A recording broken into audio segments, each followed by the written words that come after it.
Hey guys, I've been organizing my decks. Every other day I'm doing a big cleaning in the house and reorganizing things. So I thought today I would share with you the decks I've been using this summer. And to start with it, I will show first one of the top most summerish decks, which is the Mermaid Tarot for Darcy. Since I live very near the beach, around the corner, I thought that this deck would give me the summer feelings that I really need, because I'm totally an autumn winter girl. And this one brings the whole atmosphere of summer, beach vibes, holidays, navy guys, and everything. It's very beautiful deck, already a little old. I don't use it too much, but I decided to take it out and give it a shot. Got a couple readings with it. It's a beautiful deck. It has this vintage feeling to it. So that's the Darcy Mermaid deck. Oh, the Temperance, my nemesis, as many of you know. This Two of Swords is beautiful. Two of Swords is also one of my favorite cards in tarot. Wheel of Fortune. Okay, so this was the Darcy Mermaid Tarot. Next, I've also been using this one by Kath Nichols, the Flower Medicine Oracle deck.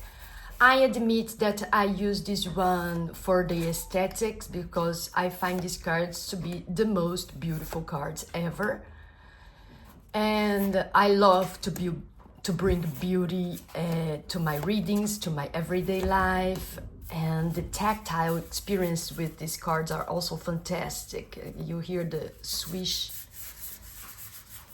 when you shuffle these cards, when you handle them. And actually they also have very useful keywords and beautiful imagery. I can say that I tried to pair this one with plenty of decks, and it goes good with basically every other deck. So I've been using this one a lot. Next, Deviant Moon. Many people might think that the Deviant Moon is more like a dark deck, and it is, of course. The Deviant Moon is, of course, a dark deck. But I like this darkness, this steampunk feeling, this very harsh, because like it feels hot, you know. And where I live, it gets very hot now in the summer. And interesting enough, for some reason, I decided to pair this deck with the old Alice in Wonderland Oracle deck. And they go amazing together. It's very good for those everyday mundane guidance that we need about our actions, what to do, feelings, and everything. So let me show you a little bit how they pair together, so you have an idea, because I think that these two decks, many of you guys must have at home, because they are basically classic decks. Look at them together. Impossible Things and the Six of Swords. Nature, communication, and the world. This nature communication card is very interesting, and to me it reads a lot about how we communicate, how we show ourselves to the world. And this word card here nowadays, it's meaning a lot of internet and how we are connected, but at the same time isolated, the screen and everything like that. So you see, like, you can have very mundane readings with this pair in an everyday life. King of Swords with All in the Golden Afternoon. Choices with the Magician. This pair is fantastic. The Right Way, learning to create what you desire. and the Nine of Pentacles. It's a beautiful pair. One more. We're all mad here. Everyone is a little different with the Nine of Wands. Okay. Next, I've been working with the Witch Sisters by Julia Jeffrey. I also find this one, even though it's about the Scottish lore, I find this one a very warm and fiery deck. And this deck is not for the faint of heart, and either I don't think it's a very good deck for early beginners in tarot, although the book is good. But I think this deck is more for the seasonal reader. And it's very evocative, witchery, with the Scottish lore. And I've been watching The Outlander now.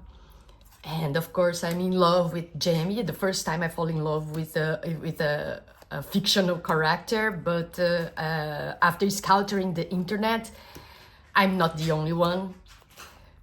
And this magic and then this old Scottish lore, it's really enchanting. And besides that, I have had profound readings with this deck. And if you are a deck collector, it's totally a must-have, because we know how expressive and profound Julia Jeffrey's artwork is. So I've been using this in this spring, summer, and I'm very happy with it. This other deck I acquired sort of recently, in the last 3 or 4 months, is the Archetypes, the Citadel, the Fantasy Citadel Oracle. It's an archetype deck, oracle deck. This is not tarot. And this deck is so straight to the point. It doesn't pull any punches, and it opens to other points of view in situations that you didn't have before. It guides you and gives you answers, and most of the times not the answer you want, and it pairs very good with some other decks. It's a very, very good clarifier. And I've been in love with this deck, so I've been using it a lot in my readings. Recommend. Next, what I've been using is the Poesis Oracle. And to be honest, very honest, this deck has like this rose petal. It's different than any other deck. The feeling of it, the paper, the cardstock. Yes, that's the word, the cardstock. And to be honest, in the beginning, I didn't care much about this Poesis deck. I could not have the feeling of it. Even though it's beautiful, it's very well made and very profound. It has a lot of layers in the message of the cards. Until I paired it with the Mars Power tarot deck, which I've been using it as well. This deck is fantastic. It's beautiful, and it's alien, and it's modern, and super busy as well. Not for the beginner either, but actually the little booklet that comes with it has like only 1 or 2 sentences for each card, and it's straight to the point. I really like it. So, as I said before, I didn't care much about the Poesis deck, but once I paired them, I was crazy surprised how good they talk together. And then I started, once I paired the both of them, I started getting both of them. Not only the Poesis, but the Mars Powers as well. It's really nice, these 2 decks. And these 2 decks, they are indie decks, so They are more expensive and not easy to find if you're living in other countries other than the US. But here in Europe, they do have a couple like shops like tarot.nl and other shops that sell them. So this one is possible to have. And they go beautiful together. Even though they have very different artwork and styles. The readings, the flow, the readings that they do together, it's a match. It's a match. You have to use and to feel it. And it's fantastic. Look at this. Being loving and loving and loving them. Look, wisdom. This whole convoluted way that wisdom shows in our life, it's by living, by folding yourself, opening yourself, growing, and finding other ways to grow. And then you have the Nine of Swords, what you bring to your life and then your mental state. It's beautiful. And this noise that you're hearing in the background is my dog, because in order for him to get quiet, I had to give him something to chew on so I can do something, because he's just, he's like a toddler. He won't leave me alone for not even a minute. So yes, this is me talking and my chewing stuff. Beautiful, the Fool, create. So this was the Mars Power Tarot together with the Poesis Oracle. Next, I've been using the Goddess of Love Tarot deck. This one here, I've been using specifically in my work to find my own identity. I figured this deck is very good for the woman to figure out the journey that she leads in those archetypes. I have a psychology course that I've been busy with that calls the Weaver. And then it goes through the stages of maid and the archetype of the heroine, the mother, the queen, and the crone. And all these stages, we go through these archetypes, the light and the shadow of these archetypes, and while developing our own identity. So I found this deck to be like an essential and profound tool to work and to figure out my own identity, my own opinion about things, the way I deal with life, my values, my beliefs, my shadows, the mistakes I tend to repeat, the archetype that I've been stuck here and there, and then the archetype I tend to go back, and how the mother mixes with the heroine sometimes, and how I'm embracing the queen archetype in the last year or two without even realize that I was embracing this queen archetype, and changing a lot the way I lead my life and my relationships, and the awakening as well. It's this search of the Weaver is an awakening process, as in the course of our lives, when we are the maiden going through the heroine archetype, we tend to fall asleep because now, after being the innocent child and life gets serious, people close to us betray us, and then we fall into a deep sleep. And that's how we see in those famous fairy tales, the heroine, the girl, always fall into a deep sleep. So this deck is fantastic for that journey, to get into introspection, and I journal a lot, and I found out a lot of things about myself, and I'm glad to have this deck. This deck is a finding. It's a beautiful deck, it's a very powerful deck, and you can find it very cheap on Amazon. It's a mass market. The other one I'm using a lot is my giant Rider-Waite Smith. US Games, giant, huge.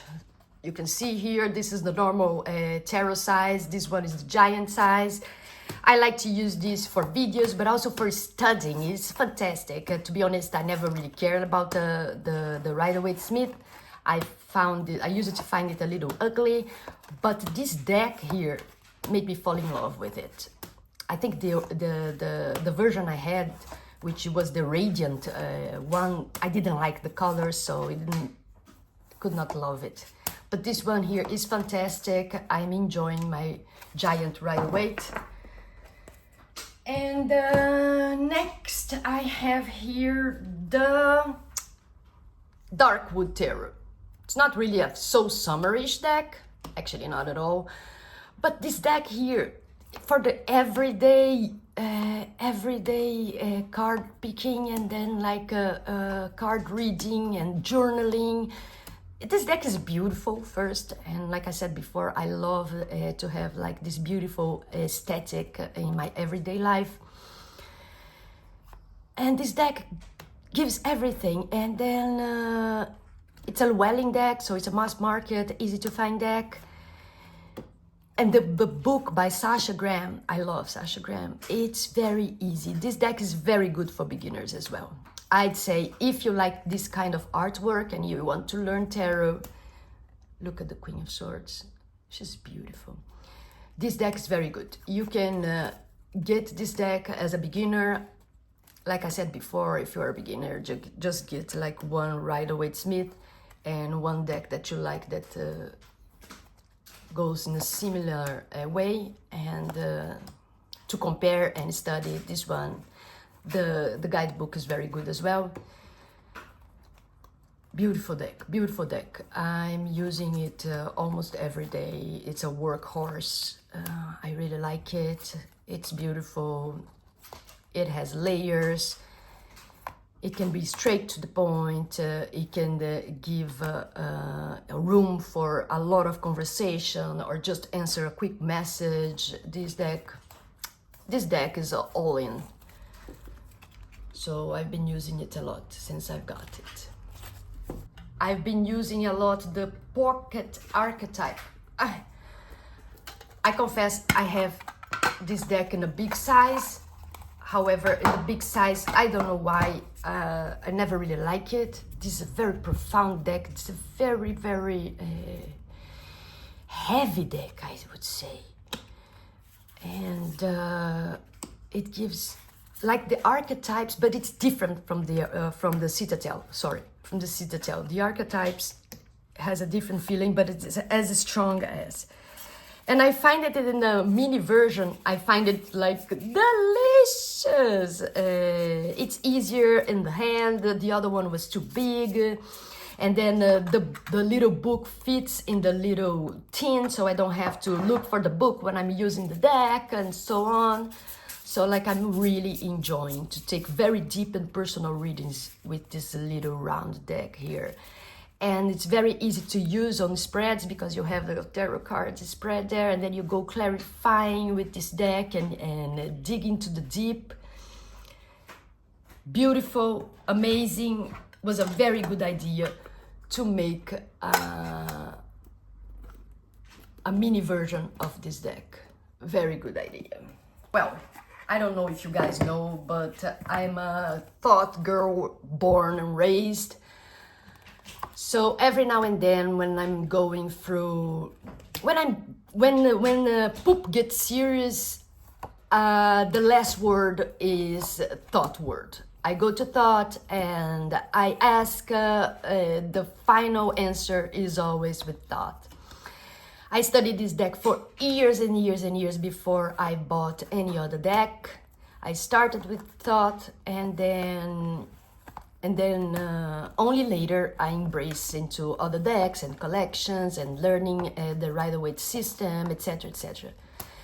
I have a specific way of reading with Thoth, which involves just drawing 2 cards and having a short but very poignant answer. short sentence and point and straight to the point answers with it, and that's the final word. And I learned to listen to it, and since I've been going through a lot of internal changes lately in my life, I've been revisiting my old friend. It's very user. This was the first copy I got, so it's probably over 15 years. Still good to go. It has this old library smell, which I love. Look at the temperance, guys. And be happy to using this. And then let's finish this video with the word card from Thoth Tarot. Thanks for hanging out with me. Oh my god, I forgot. No, there is one deck that I'm going to start using, which arrived today, guys. And I know I'm late for this party, but I just got the Oak, Ash and Thorn in the mail today. So beautiful. I found this crazy magic deck.